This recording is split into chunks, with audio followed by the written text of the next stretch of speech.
أهلاً يا برج الحمل، يا ناري يا شجاع. جهز نفسك، إحنا بنتكلم عن كوكب أورانوس، كوكب المفاجآت والثورة. وهو داخل برج الجوزاء، يعني ببساطة حياتك اللي كنت عارفها وبالأخص طريقة تفكيرك وتواصلك مع الناس هتتشقلب 180 درجة. لو فاكر إنك مسيطر على خيوط اللعبة، أحب أقولك إن أورانوس جاي يوريك إن اللا متوقع هو اللي هيحكم السنين الجاية. البوابة هتتفتح وهتبدأ تحس بطاقة غريبة، أفكار بتنزل عليك زي الصواعق، ومواقف هتحصل تخليك تقول هو إيه اللي بيحصل؟ بس ما تخافش، التغيير ده لمصلحتك وعشان تطلع النسخة الأفضل والأذكى منك. ويلا اعمل لايك وسبسكرايب عشان ده بيساعدني على الاستمرار. ويلا بينا، خلونا ندخل في التفاصيل ونشوف أورانوس هيعمل إيه في بيت التواصل عندك، وإزاي ممكن تكون أنت الترامب الجاي في مجالك. يعني أجيال كاملة عاشت وماتت من غير ما تشوف الطاقة دي. آخر مرة أورانوس كان في الجوزاء كانت سنة 1941 وقت الحرب العالمية والتغييرات الجذرية في خريطة العالم. ودلوقتي الدور عليك يا حمل. أورانوس دخل الجوزاء من 7 يوليو لحد 8 نوفمبر 2025 كتجربة أداء، وبعدها هيستقر من أبريل 2026 لحد 2033. يعني قدامنا 7 أو 8 سنين من الثورة الفكرية، كوكب الاختراعات والتمرد والصدمات اللي بتصحيك من النوم. لما بيدخل بيت بيمسكه ينفضه، وبالنسبة ليك يا حمل هو داخل بيتك الثالث، بيت الكلام والكتابة والسفر القريب والإخوات والجيران. يعني حرفياً منطقتك القريبة هي اللي هتولع طاقة وإبداع. أنت كحمل أصلاً شخص بيحب المغامرة ومش بيخاف من التغيير، وده هيخليك تاكل الترانزيت ده وتستفيد منه أكتر من أي حد تاني. أورانوس هنا هيعمل معاك زاوية إيجابية، خصوصاً لو أنت مولود في أول كام يوم من برج الحمل. هتحس إن عندك أفكار عبقرية بتجيلك فجأة وإنت بتشرب القهوة أو وإنت سايق عربيتك. تعالوا بقى نمسك البيت التالت ده ونشوف هيحصل فيه إيه. البيت ده بيحكم طريقة كلامك وتسويقك لنفسك. لو أنت شغال في ال AI أو التكنولوجيا أو صناعة المحتوى، فمبروك، أنت في العصر الذهبي.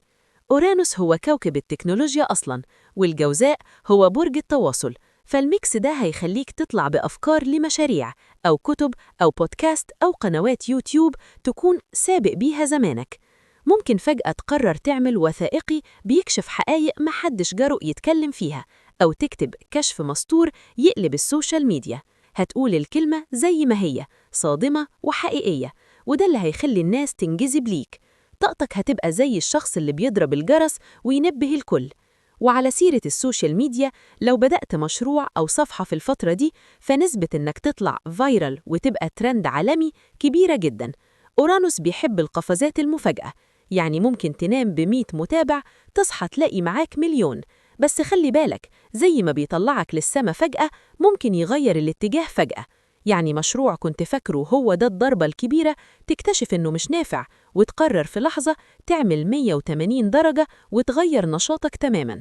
التقلب ده هو سر اللعبة، فلازم تكون مرن.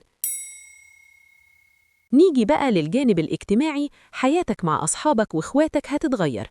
هتلاقي نفسك بتتعرف على ناس دماغهم شطحت بعيد، وممكن زمان كنت تقول عليهم مجانين، بس دلوقتي هتحس إنهم أجدع ناس وأقرب ناس لتفكيرك.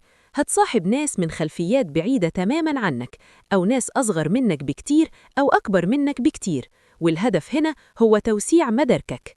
وعلى سيرة إخواتك وقرايبك، فاستعد لشوية أكشن. ممكن علاقتكم بيهم تبقى on and off، يوم سمنة على العسل ويوم مش طايقين بعض، أو ممكن هم نفسهم يمروا بتغييرات تخليك تبص ليهم وتقول إيه اللي جرالهم. المهم إن الروتين القديم في التعامل معاهم هيتكسر، وهتتبني علاقة جديدة أساسها الحرية والاستقلال. وبالنسبة للتعليم والمهارات، فأورانوس في البيت الثالث يعني تعلم سريع. ممكن تلاقي نفسك بتدرس تنجيم أو برمجة أو لغة جديدة في شهر واحد وباحترافية تذهل الكل. هتجيلك فرص لتعاقدات أو كورسات فجأة، والمطلوب منك إنك تخطف الفرصة بإيديك وسنانك، لإنها ممكن ما تتكررش تاني يوم. لو أنت حمل صاعد، الكلام ده كله هينطبق على حياتك اليومية بشكل ملموس جداً. أما لو أنت برج الحمل يعني Sun Sign، فالتغيير ممكن يكون في مسارك المهني نفسه. هتحس إنك عايز تسيب الشغل التقليدي وتعمل حاجة مجنونة أو مبتكرة. ولو قمرك حمل، فالتغيير هيمس مشاعرك وعلاقاتك المقربة. هتحس إنك محتاج نفس حرية في بيتك ومع أهلك.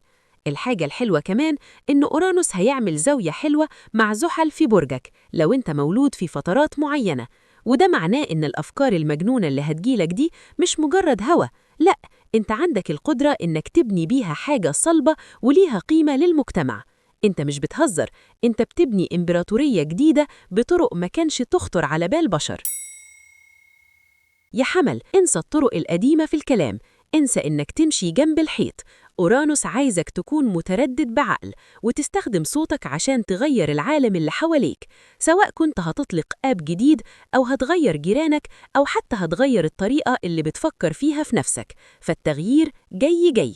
السؤال المهم هنا، هل أنت مستعد تركب الموجة وتطير مع أورانوس، ولا هتخاف من الهزة وتقرر تفضل مكانك؟ أنت بتحب التحدي، فدوس بنزين وجهز نفسك لرحلة العمر.